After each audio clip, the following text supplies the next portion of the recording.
Live on WFLA Now. Feel good and live your best life with Bloom Health Club. Here's Gayle Guyardo. Nearly 7 million people in the U.S. and 147 million worldwide will develop alopecia in their lifetime. And our next guest was diagnosed with alopecia back in 2021 and has been documenting her journey on social media, sharing how she found hope after hair loss. Welcome the newest member of the Bloom Health Club, Analis Bailey. Analis, it is such a pleasure to have you on the show. Hi, Gayle. I'm really honored to be here today. So talk to us a little bit about your story and when you were diagnosed, because I know you were diagnosed with a very aggressive form of alopecia. Yes. So at the time of my diagnosis, I actually knew no one or had ever even really heard of alopecia. The hair loss started at the very end of 2020 and went into 2021. And within 6 months of finding, the first bald spot in my head, I lost all of the hair on my body. So I have Alopecia Universalis, which means total and complete hair loss everywhere. There's totalis, there's areata, there's a few different types of alopecia. But within all the alopecia cases in the world, about only 1% will be diagnosed with universalis, which is what I have. So it's very progressive, very rare of the case that I have. So, you described yourself early on as a woman with locks and locks of beautiful curly hair. You said your hair defined you, even at a cultural level. Yeah. So it must have been devastating when you got this diagnosis. It was. I loved my hair, loved to do new fun things to it, put braids in it, wear it curly. And I think as women, hair has so much weight in our identity. And then as a black woman, hair holds weight in your identity. It holds historical value. It just has so much meaning, hair. So to watch it literally fall out in my hands, it was the most pain I've ever experienced, not physically, but mentally and emotionally. And so it took me a while to get to the place to accept it, and then accept it for myself, and then allow others into my journey in hopes that they would accept me too. And you've been very, vulnerable and very open in your journey. I mean, we had on Bloom, our globally syndicated show, we have video of you kind of showing some regrowth of your eyebrows. And you said that was really exciting because you weren't expecting the eyebrows and the eyelashes to grow back. And you say penciling them the rest of the way in is almost cathartic. It's almost become like an art form for you. Yes. So I don't have eyebrows still. My lashes are growing back and I love putting on mascara. So that's been fun. My eyebrows they're gone for the most part, but some of them are growing back. But yes, I love to pencil them in. I love doing makeup. So just finding fun ways to, shape my face and kind of have a new look with how I do my eyebrows has been therapeutic. It's been really fun for me. And people often ask, Annalise, do you wish your hair would completely grow back? And my answer today would be no, because I've just really fully embraced how I look without it. Yeah, and you look absolutely Thank you, Gayle. Beautiful. And you say there are treatment options on the market, but those treatment options do come with their share of risks. And so you've decided to just embrace, this chapter of your life. Yeah. So every case of alopecia is different. So I have people that I've connected with online who, will chat back and forth about our experiences, and they are going through treatments. They are taking pills and they're taking different, injections at the dermatologist. When I first started losing my hair loss, I did do cortisone injections. So it's like a steroid. Didn't see any, regrowth there. So I did, some topical treatments. Also didn't see any regrowth, but my dermatologist at that time had 2 other alopecia patients, and they did see that regrowth. So after probably 8 or 9 months of trying different things, I kind of just decided it just wasn't worth it. I didn't want to move forward with any treatment. There are more things that the FDA are looking into, different pills. But for me and my journey, I've just kind of said, you know what, I don't want to go the treatment route. But everyone is different. And I do know people who are currently in treatment for it. We talked about this on Bloom, the syndicated show, and this episode is coming out Wednesday if you guys have a chance to watch the television version of it. But we talked about your career as a journalist. I mean, not only just as a woman and the cultural aspects of just our hair becomes our identity, but you would have to put best face forward for your job. How did it impact that? That was once I came to terms with losing my hair for myself, then I had to come to terms with, okay, I'm going to go into different studios and interview different people and have TV hits weekly. How am I going to present myself? Am I going to wear a wig? Am I going to show up bald and feel like I have to explain myself? And it took a lot of work. It took months and months and prayers and crying to figure out how I wanted to present myself now to the world. And when I was diagnosed and kind of a few months after that, I had the opportunity to interview a couple of celebrities and athletes that also have alopecia. And I wrote a story for my then job. And when that published in print, that was like the day that I said, you know what, this story is going to publish about them. And that's when I'm going to kind of take to my own social media and kind of come out with my alopecia too. So it definitely was a journey of self-acceptance and then letting the outside world in via my career kind of accept me too. You do have hundreds of thousands of people that follow you on all different types of platforms, and we're going to talk about that. But you talked to me about finding Analis, who she is without hair. And I know, to people maybe listening or watching, they're like, but this kind of, this change of life is very profound. Yeah. So on one side, it's like, oh, it's just hair. But then it's like, it's not just hair. That is sometimes that's who you are. That's kind of where you find your value and your worth, your outside appearance. So it took therapy and lots of nights in the prayer closet to try to come to terms with that's not where I can find my worth and my value. And you mentioned like social media following. It's been so worth it to have people, DM me and message me and be like, I have been wearing a wig for years and never felt comfortable with anyone, outside my family seeing me with no hair. But I came across a video of yours and now I feel comfortable to take, my wig off. So that makes it all worth it to see that, my journey has been able to encourage and uplift other young women and just people in general all over the world with their own hair loss. But it definitely, it's been a journey, Gayle. Yeah, I'm sure it has. And how do you decide like to wear a wig, not to wear a wig? Like, yeah. And I never really, so wigs for me are accessories. So I never really thought of it as like problematic if I'm going to wear a wig or if I'm not going to wear a wig. But people are very vocal on social media, like, oh, like she must not really be confident if she's wearing a wig. Like she must not think she's beautiful while she's bald. And it's like, no, my wig just matched my outfit today. Like, no, I just wanted to wear a wig.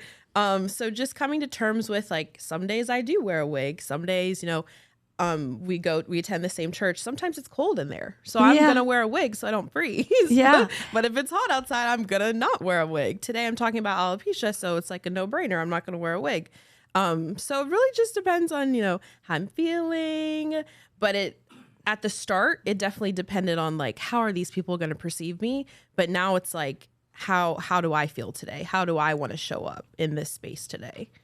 I want to bring in our Bloom producer, the dynamic Sarah Smith, who it just happens to be a coincidence that all three of us attend the same church. And on Bloom, the globally syndicated television show, you said your faith got you through your darkest days, especially during the early diagnosis days. Yeah. So, 2020, everyone was going through something. It was COVID. There's a lot going on politically in the world. And that's when my hair loss started at the end of 2020. So I kind of just felt like, God, what are you doing? Like, I'm already going through enough and now you're taking away my hair. And I had multiple come to Jesus moments with like, this is not something I can like blame God. And I need to be so thankful that God chose me in a way to, kind of carry this so I can encourage and uplift other people. So my faith played the biggest role in like my healing journey and knowing that, my worth is not in my outward appearance, but my worth is found in Jesus Christ. So yeah, if I didn't have my faith, I don't know what, I would not be here today. Yeah, and I want to talk about it because anybody that watches Bloom, the television format, or maybe even listens to this podcast, you know that we tell everyone that your belief system is your belief system, and we embrace everybody. We talk to everybody. We love everybody. But again, it just happens to be a coincidence that, the three of us kind of share the same scope. And I think what makes your messaging so uplifting to so many people and that you do rely on your faith is because many times when people are walking during darkness, they don't know where to turn, and they don't necessarily, maybe they think that by going to church or saying a few prayers, they're going to see some kind of miraculous immediate change. But that's not what the journey's like. And that's not even, what your experience was like personally. Yeah, that's so good, Gayle. I definitely, because I had, the privilege of considering myself Christian my entire life, growing up in a Christian household, I always had my parents who are of the faith, encouraging me, but that didn't mean that there weren't going to be hard days. And that didn't mean like, oh, I'm going to pray once and then feel better. Or I'm going to attend a church once and then feel better. It definitely was. There is some hard work that had to be done and some really hard work that had to be done.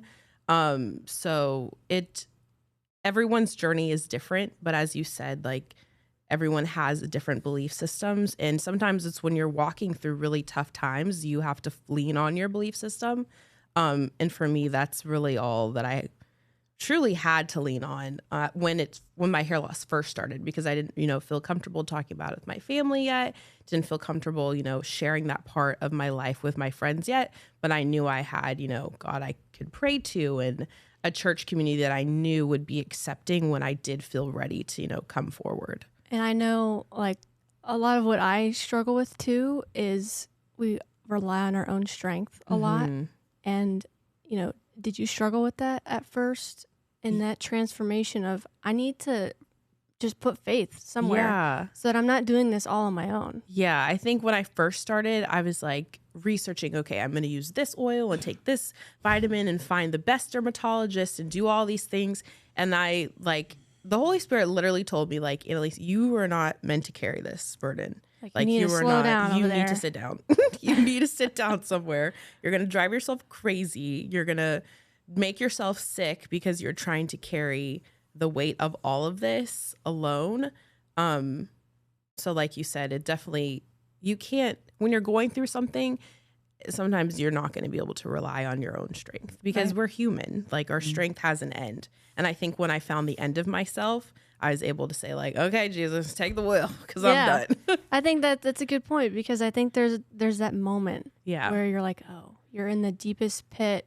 Yeah. And you're like, okay, I need to stop relying on myself and rely on someone else, something else. And I'm going to be honest, Sarah, there is a women's conference at our church that I spoke to, I think like 3 years ago.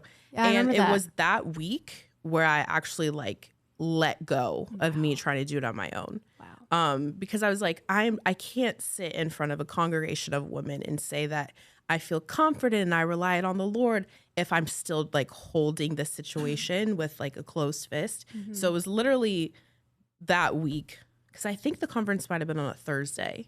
It was like the Sunday or Monday where I was like, okay, I actually have to let go of trying to fight this fight on my own. Yeah. Was that the first time you'd ever really that was the first time and shared your full story? Yes, that was the first time I didn't have a wig on at church. That was the first time a lot of the people in the small groups that I was in found out about it. And I think it was a few weeks prior to that is when the story I mentioned was printed. And that was kind of when I like went public about it on social media. So that night definitely marked like a lot of just kind of relief, and I just felt like a weight was lifted off my shoulders, because I knew like, okay, I'm not doing this on my own. There's people that are going to welcome me with open arms, with or without hair. And if they don't, like, they were not my people to begin with. Exactly. So, and your journey is that of hair loss and this devastating diagnosis that, there may or may not be a safe treatment option for you in the future. And you don't know. But right now, you have fully accepted yourself for who you are. And I believe that when you put yourself out on social media, I know you do a huge, online service with Radiant Church, and you're a journalist.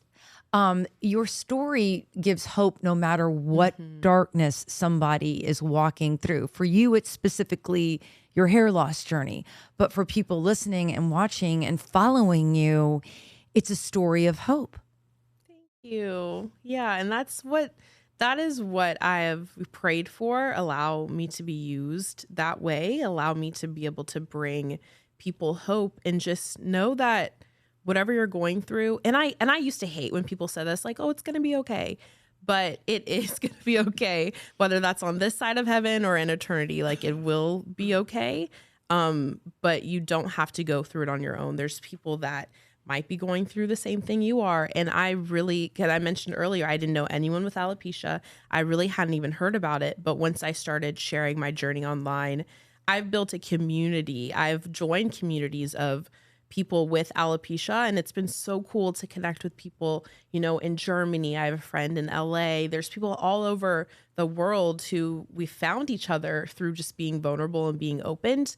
And, the DMs that I get daily of like, hey, thanks for just posting a selfie of you like bald with no lashes, because that really allowed me to know that, my diagnosis, like I can also use it for good. So it's honestly, this diagnosis has been the biggest blessing of my life, which 3 years ago, I would not be saying that. I'd be kicking and screaming and crying about it. But now I can definitely say that this diagnosis has been one of the biggest blessings of my life. And I'm sure men, get this diagnosis all the time, but society, and I think that this is fair to say, I mean, yes, men fight hair loss all the time and they want a full head of hair. And I'm not, trying to lessen that. But for a man to be bald in society, that's just accepted. Yeah. That's okay. And I think, when it comes to women and our beauty and our self-worth, I think that finding that and tapping deeper is more difficult than a lot of us realize. Yeah. Like, there's going to be people out there listening or watching this right now and say to themselves, how did she do it? Like, how did she dig that deep and find her worth in a way and through a lens that she might not have looked through before? Yeah, a lot of crying, a lot of tears. I remember the first time I went to Target without a wig, I sat in my car and I didn't want to get out. I was like, someone's going to stop me. Someone's going to say something. And I just looked in the mirror. I said, Analis, you're getting out of this car. And it's going to be okay. So it was a lot of like self-talk saying, it's fine. Like, go into Target, get what you came here for, and you're going to be okay. And I remember like making a little video to my sister. I was like, I'm about to do this. I'm about to go into a store with no wig. And then I had her cheering me on, and she, being a little sister, sent it out to my parents. And now they're cheering me on. So it was definitely not easy to present myself to the world in person that way at first. But now I love it. Now, there's one thing that I used to not really like. If someone were to be like, oh, you're so brave, like at Publix, oh, you're so brave to leave the house like this. It's like, thank you. It's like, no, who it's would not. even think to say that? It's like a backhanded compliment, it seems like. I'm not brave. I'm just being me. Right. So that's not and I also get comments about like, oh, are you sick? And that's why I'm very mindful of saying like, alopecia is an autoimmune condition, an autoimmune disorder even, but not an autoimmune disease. Cause like, I'm not sick. I'm not going to spread anything.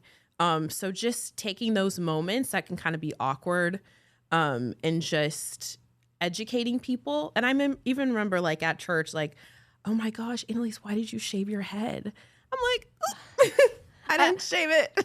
It wasn't my choice. Let me, use this opportunity to educate you, because a lot of people have never met anyone with alopecia or have even heard of it. So and as a generalist, like, I love educating. I love, disseminating information to people. So I always like use those kind of awkward moments and those, oh, you're so brave moments to educate someone. It takes a lot of grace. It does take a lot of grace that I would not have had without this diagnosis. And I realized like how maybe not so kind I have been pre-alopecia. And I'm like, okay, no, this is the time to, tap into the Holy Spirit and say, I'm going to be kind. I'm going to share grace with people because they don't know what I'm going through. And also they're probably going through something too. Right. So talk to me about your career, your platform that you educate people about alopecia. Tell me about what you're doing with Radiant. Let's talk about you and the day in the life. Yeah, a day in the life. So I am a journalist. I work for Axios. I get to cover entertainment and sports, that's what I went to school for. I went to the University of South Carolina to become a journalist, become a reporter. And that's what I get to do every single day. And it's been I love my job. And I used to thought it was so cliche and kind of corny when people are like, if you love your job, you never work a day in your life. And now I actually can say oh, this doesn't feel like work. So that's been a huge blessing from the Lord. And then outside of work, I love social media. I love TikTok and Instagram and posting get ready with me videos and posting, places that I go to. Food content, makeup content. So that's been really fun. And it was kind of a no-brainer to talk about my alopecia journey, through those outlets. And then, outside even social media, very involved with my church. I lead youth. I lead the high school girls at my campus, my church location. And just being able to speak life into their situations that they're going through in high school, that I'm you know what, there's light at the end of the tunnel. We're going to get through this together. And then being able to host our online broadcast of our church sermons, with a wig and without a wig sometimes has been really, really cool as well. And that reaches hundreds of thousands of people around the world. Yeah. I remember the first time I hosted Radiant Online without a wig. I was really nervous because I'd hosted so many times with a wig that I was I wonder if anyone's going to say anything in the online chat, or I wonder if I need to explain it.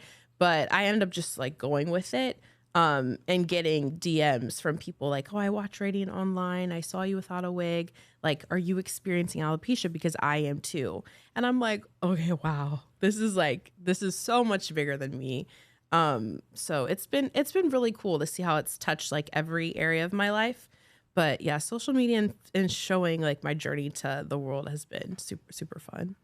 Sarah, do you have any more questions for Analis? Yeah, what would be, I do want to point out that I watch you on social media.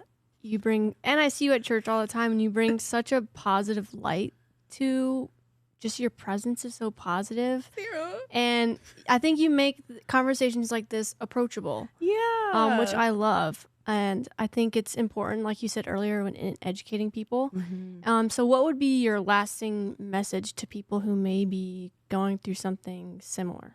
Yeah. My message to people who may be going through something similar, find community so you don't have to do it alone.